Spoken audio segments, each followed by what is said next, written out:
Hello and welcome to the weekly recap. I'm Matt Wacker. Rolla area shoppers now have a new place to buy groceries. The brand new Price Chopper supermarket opened on December 9th in the Forum Shopping Center. Fidelity's Lee Mentink spoke with the store manager. Hi, Matt. I'm standing here in the new Price Chopper where there's a brand new Starbucks. I'm talking with Glenn Sapaw and his son, who is also Glenn Sapaw III. And I wanted to ask you, Glenn, what can we expect to see besides the new Starbucks that's going to be in this store that was not at the old Country Mart? Well, we have all organic, gluten-free section, including about 14 frozen doors. Of course, then over here we have all the a smokehouse that will be done every day, not just in the summer. And it has everything that you could imagine that you would have in a smokehouse. Then there's a sushi bar. There's food that's cooked in a wok, Asian food, just everything that you can imagine. Then there's also a short order grill to where you can buy any kind of breakfast item in the morning. And then after 10:30, you can get anything that you would get at lunch, hamburgers, French fries, and everything there so far has been very, very good. That sounds great. Well, so I can come, get my coffee, get my food, and I can also pick up some groceries. We have a lounge over there where we have a fireplace and a 72-inch flat-screen TV that you can sit down and drink a cup of coffee and sit down and eat your burger or whatever you get. Well, you may have more people than you know what to do with in that realm. So as far as employees, how many do you employ at the new store, and how many new jobs do you think that the store is going to create for the area? Well, the old store, before we started hiring, we had around 78, and we're sitting on 165 right now. So we've hired around 90 more people. That is incredible. I didn't expect it to be that many. Oh, that's amazing. And we don't know for sure where that'll level off at. I mean, we expect, the month of December to be pretty big because it's new. And then we'll roll into January and February, and probably at that point, we'll know kind of where that number needs to be. Obviously, we would like for it to be more. Well, we congratulate you on the opening of a beautiful new store. Back to you, Matt. The new supermarket will replace Country Mart, which has done business in Rolla since the 1970s. For the last quarter century, Rolla's Ford dealership has been providing food and hygiene products to area charities as part of the Fill a Ford program. Saccaleras is continuing the tradition this year and has set out to fill 62 Ford truck beds, with donations going to 30 different regional agencies. The Fill a Ford holiday campaign runs through December 18th. Individuals are welcome to stop by Saccaleras Ford Lincoln and make a donation. 2 Rolla restaurants closed their doors this year, and now the buildings are being repurposed to house other businesses. A former Chinese restaurant on North Bishop is now home to Front Porch Boutique, a clothing and accessory shop owned and operated by Lisa Stubblefield. Meanwhile, plans are underway to remodel this former steakhouse on Bishop Avenue to be the new home of Mid-Missouri Credit Union. According to spokesperson Tracy McCord, the financial institution will give up its current Blues Lake location for the convenience of Midtown. Mid-Missouri Credit Union plans to make the move sometime in 2016, but says they will change their company name to Infused Credit Union beginning on January 1st. There's a new chief in town. Ron Smith was appointed Rolla's newest fire chief in a unanimous vote of the Rolla City Council last month. However, Mr. Smith is no newcomer to the city's fire district. Fidelity's Lee Mentink reports. I'm here with Fire Chief Ron Smith. Ron, how long have you been with the Rolla Fire Department? I've been employed by the city of Rolla since 1988, about 27 years.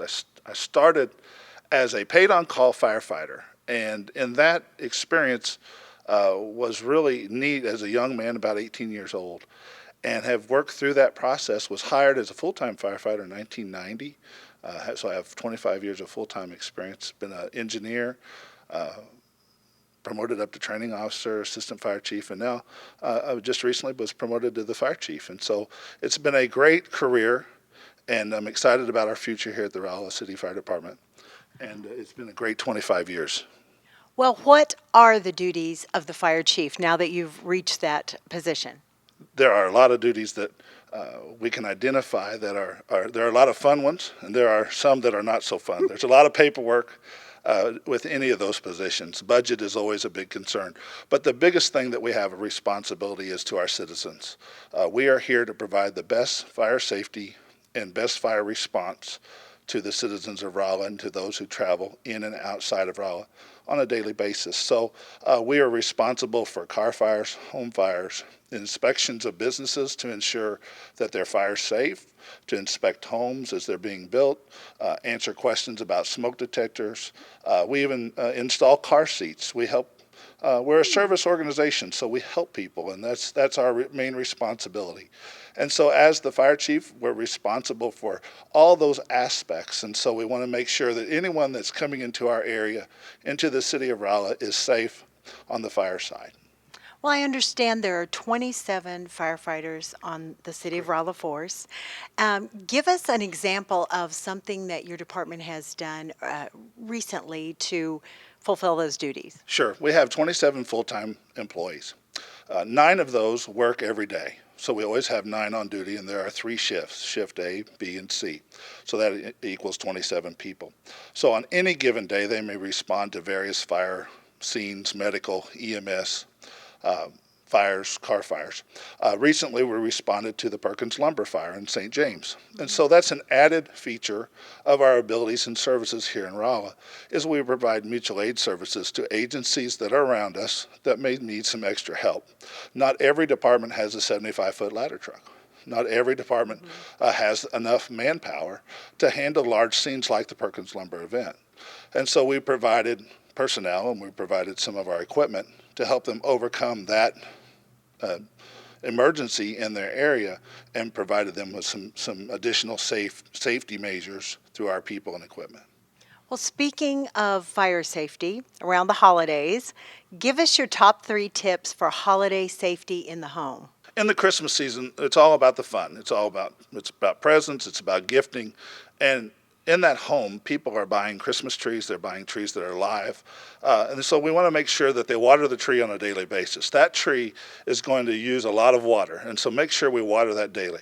Have a working smoke detector on every floor, so we want to provide for the safety of that home, and that smoke detector covers that in that house. The third thing that we really want to talk about is a really big one, is those extension cords. Everyone has an extension cord. And we're talking about those white ones and those brown ones that are about $1. Those are really unsafe, and those are something that you want to get out of the home. So buy a stronger one, buy one that's made a little bit better. You can buy one with a circuit breaker, one that has a breaker on it that's the cords, the power cords. And those will provide a better safety measure for you in your house. The extension cords that are 97 cents really are not the safest ones that are out there. So we challenge you to take those out, put something in just a little bit safer. It may cost you just a few more dollars, but what's a life worth? And so we wouldn't trade that for anything. And so I would ask you to just inspect your home for safety measures, inspect it for fire hazards, and let's be fire safe during this holiday season. Back to you in the studio, Matt. Smith was chosen out of a pool of some 40 candidates for the position, but his community service doesn't stop with his job. Smith also serves as pastor of Rolla Apostolic Church and as president of the Doolittle Fire District. The Missouri National Guard's 70th Troop Command welcomed Colonel Edward Gargis as the new commander during a ceremony held at Jefferson Barracks. Troop Command is Missouri's largest brigade. Of the 17 units and 10 detachments spread across the state, 2 report from Rolla. Troop Command consistently deploys units and personnel, most recently to the events in Ferguson, which was the largest state mobilization in over 40 years. The city of West Plains recently upgraded their emergency notification system, replacing the aging siren tower network that in some parts has stood for 50 years. The new system does much more than alert residents to incoming weather. Here's Ben Gronowski with more. Thank you, Matt. I'm here with Ken Edge, the Emergency Management Director here at West Plains. Ken, I sure do appreciate you being here with me today, taking time out of your busy schedule. I know you have a lot of different roles that you fulfill here with West Plains. What impact did the tragedy in Joplin have for West Plains to take a deeper look into its emergency response equipment? Well, Ben, we started looking at the after-action report from the Joplin incident. basically when we looked at it, we looked specifically at their emergency notification systems and where it failed. Their biggest failure was that when the sirens went off, the people didn't take notice of them. They thought either it was a test, because they didn't know when the regular scheduled tests were, or they thought it was just the officials crying wolf again. So they didn't really pay attention to it, which in that type of situation, seconds can save lives. So we want our citizens to pay attention to what we put out there as far as information. What were some of the major limitations in the old system, and where does this new system really address those? Well, in the old system, basically we had one option, on and off. It was the same sound for everything, whether we were testing, whether it was an actual warning, whatever it was the same sound. The new system gives us the option of using silent tests or audible tests using a different sound rather than the actual siren sound. We're going to do a monthly test just like we did with the old system. But in the new system, when we do the monthly test, they'll hear Westminster chimes rather than the siren sound. Okay. Let's say we have a train derailment on the north side of town, so not the entire city is immediately affected, and it causes a chemical spill. How does this new system really help out? If we did have a train derailment and it did have some hazardous chemicals on it, we can sound that single siren in that area. And maybe the sirens that are downwind from that area. And using the PA where we can talk over the system, warning the public either stay in their house, shelter in place, we can give instructions on that.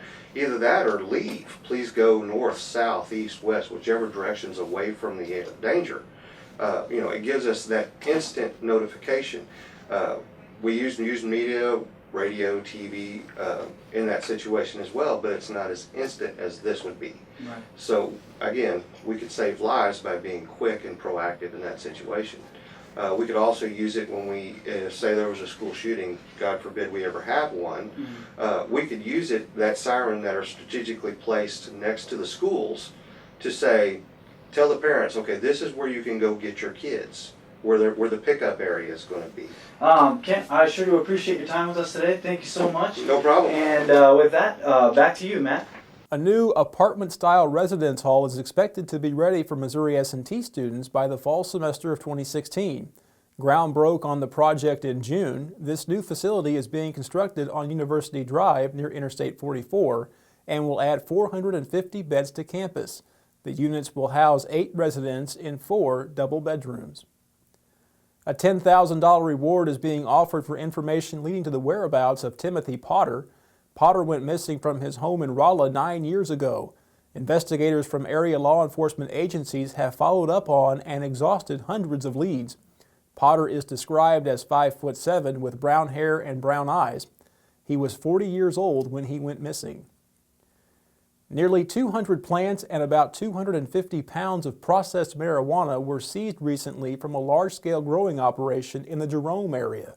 2 suspects have been identified, and charges will be sought against them. The Sheriff's Department said the operation was investigated after someone made a complaint. And finally, Rolla's 45th annual Christmas parade took place on December 5th. The theme this year, a Charlie Brown Christmas. You can catch the parade in its entirety at various times throughout the coming weeks on Fidelity Local 6.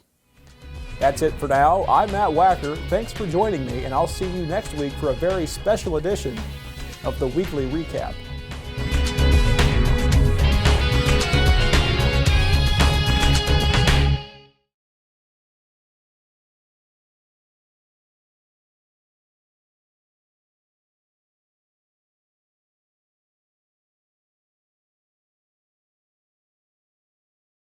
First of all, I'm Matt Wacker. Yes, the Matt Wacker. And let me tell you something, fellas. You have what appears to be some dynamite Christmas spirit. Coming from you, Matt, that means a lot to us. Well, I put these trousers on one leg at a time, except once they're on, I spread holiday cheer to all of our viewers. All right, Jingle Bell Rock, take 1. Jingle bell, jingle bell, jingle bell rock. Jingle bell. Cut, Matt, can you come back out here? That was a great take. What's the problem? I'm sorry, I'm finding Gunner's Jingle Bells a little distracting. Don't blow this for us, Gunner. Babies, let me tell you, you're gonna want them jingle bells on the track. Look, if Matt Wacker wants these bells to jingle, I'm gonna make them jingle. I gotta have more jingle bells, baby. You see? I'd be doing a disservice to our loyal viewers if I didn't give them the jingle bells that they deserve. Guess what? I got a fever, and the only prescription is... Merry Christmas from Fidelity Local 6.